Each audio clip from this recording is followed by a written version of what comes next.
Les problèmes ont commencé quand j'étais à l'école secondaire. J'ai commencé à m'isoler de plus en plus. J'ai commencé à être de plus en plus malade. J'avais des maux d'estomac, j'avais de la misère à respirer. Je sortais de moins en moins, je voulais plus voir mes amis. Puis éventuellement, j'ai arrêté complètement d'aller à l'école.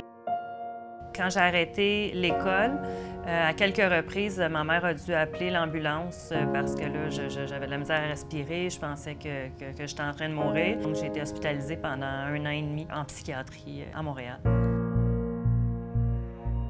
À l'hôpital, ça a été mieux. J'ai eu de l'aide. Moi, je suis quelqu'un qui vit mon stress de façon très physique. Donc, les symptômes, des maux d'estomac, des brûlures d'estomac, une sensation de boule dans la gorge. J'ai eu des problèmes d'eczéma, des problèmes d'urticaire. Ça varie d'un bobo à l'autre, finalement.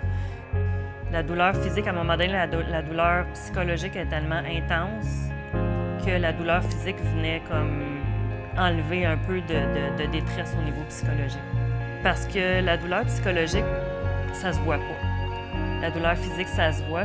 Puis la douleur psychologique, on peut pas mettre un plaster puis ça s'en va. Et le processus de rétablissement a été très long, très pénible et très long.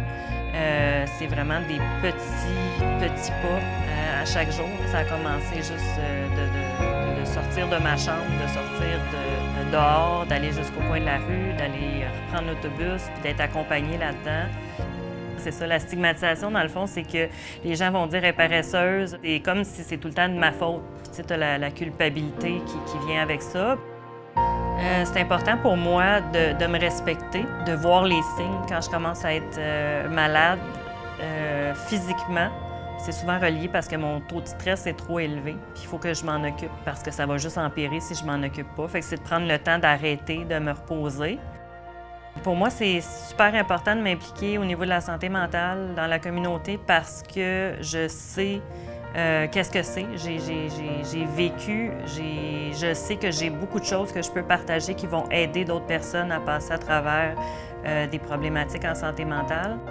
J'ai fait la ligne d'écoute au départ, puis ensuite j'ai animé des groupes d'entraide. C'est là que j'ai découvert quelque chose de fabuleux, là, le pouvoir que les groupes d'entraide peuvent avoir. C'est des personnes dans la vie. Moi, ce qui m'a aidée, c'est qu'il y a des personnes en cours de route que tu rencontres, que ce soit des éducateurs, que ce soit des infirmières, que ce soit des personnes qui vivent des problématiques. Il y a des gens qui vont te donner quelque chose de plus, qui vont reconnaître qui tu es, qui vont regarder tes forces, qui vont arrêter de regarder c'est quoi tes difficultés, puis c'est quoi avec quoi tu as de la misère à vivre, puis qui vont voir des forces en toi, puis qui vont se concentrer sur tes qualités, puis qui vont comme tellement te le dire qu'à un moment donné, tu vas y croire, de savoir que quelqu'un croit en soi. Moi, c'est ce qui me fait avancer. Parce que si moi, je peux pas le voir pour moi-même, mais plus je vais me le faire dire, plus je vais y croire. Puis souvent, c'est ça qui fait la différence.